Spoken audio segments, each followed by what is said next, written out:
جنید یہ امریکہ محترم صاحب بہادر نے پاکستان کے کان مروڑنے کے لیے دیکھو یہ حافظ سعید صاحب والا کیا مزاحیہ شوشہ چھوڑا ہے. امریکہ کا پاکستان کے ساتھ آئی تھنک انتہائی بھونڈا قسم کا 1 اپریل جوک ہے. یعنی ایک ایسا شخص جو پاکستان کے انتہائی پرآباد شہر کے ایک انتہائی کنجسٹڈ علاقے میں ایک مسجد میں 5 وقت نماز پڑھتا ہو, ادھر پریس کانفرنسیں کرتا ہو, جلسوں سے خطاب کرتا ہو, ٹاک شوز میں بیٹھا ہو, ہر روز دوسرے دن آپ دیکھتے ہیں کہ کہیں نہ کہیں حافظ صاحب بیٹھ کے بات کر رہے ہوتے ہیں.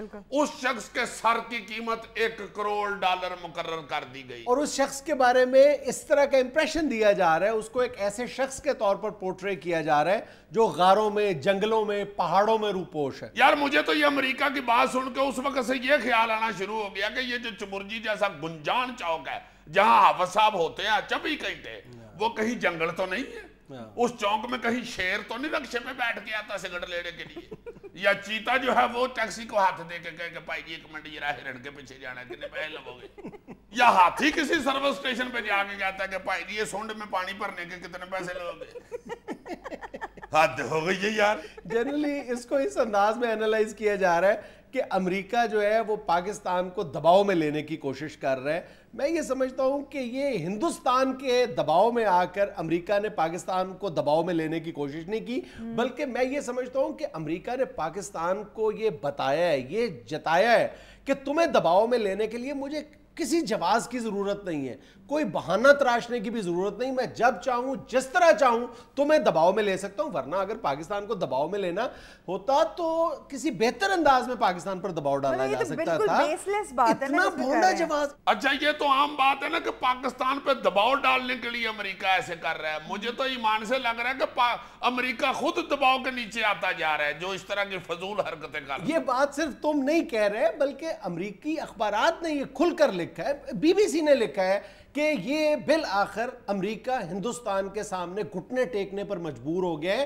نیو یارک ٹائمز نے لکھا ہے کہ یہ صرف ہندوستان کو خوش کرنے کے لیے یہ حماقت کی گئی. ہائے ہائے ہائے ہائے, یعنی یہ جو میں کہہ رہا ہوں یہی BBC اور امریکن اخبار کہہ رہے ہیں. جی دسو یار کتنے گھٹیا ہیں یہ اخبار یار, میں تو ان کو بڑے اچھے اخبار سمجھتا تھا. تم خود کو گھٹیا کہہ گئے ہو.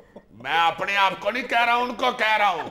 اتنے پیسے لگا کے انہوں نے یہ اخبار نکالے ہوئے ہیں تو بات وہی کر رہے ہیں جو یہ مفت چونکوں میں کھڑا ہو کے کر رہا ہے. اور تم امریکی حکومت کا ذرا پلٹا دیکھو کہ ایک دن انہوں نے یہ $1 کروڑ اس کے ہیڈ منی کا اعلان کیا ہے, اس کے 2 دن بعد ہی پلٹا مارتے ہوئے یہ کہہ دیا کہ نہیں, ہم نے صرف حافظ سعید کے سر کی قیمت نہیں مقرر کی, ہم یہ چاہتے ہیں کہ بمبئی بم دھماکوں میں ملوث ہونے کا, اگر حافظ سعید کے ملوث ہونے کے کسی کے پاس شواہد موجود ہیں تو اس کے لیے $1 کروڑ کی انعامی رقم ہے. اس کے مطلب تو دوسرے لفظوں میں یہی ہوا نا کہ اس وقت تک آپ کے پاس کوئی شواہد, کوئی ثبوت نہیں ہے ان کے خلاف. اگر آپ نے یہ فیصلہ بغیر ثبوت کے, بغیر شواہد کے کیا ہے تو کیا آپ کی تہذیب, آپ کا قانون, آپ کی اخلاقیات یہ اجازت دیتی ہیں کہ بغیر شواہد کے, بغیر ثبوت کے آپ نے ایک شخص کو دہشت گرد اور ٹیررسٹ اور قاتل اور نہ جانے کیا کیا قرار دے دیا؟ یہ ان کی تہذیب, ان کی پالیسیاں, ان کے قوانین صرف اپنے لیے ہوتے ہیں.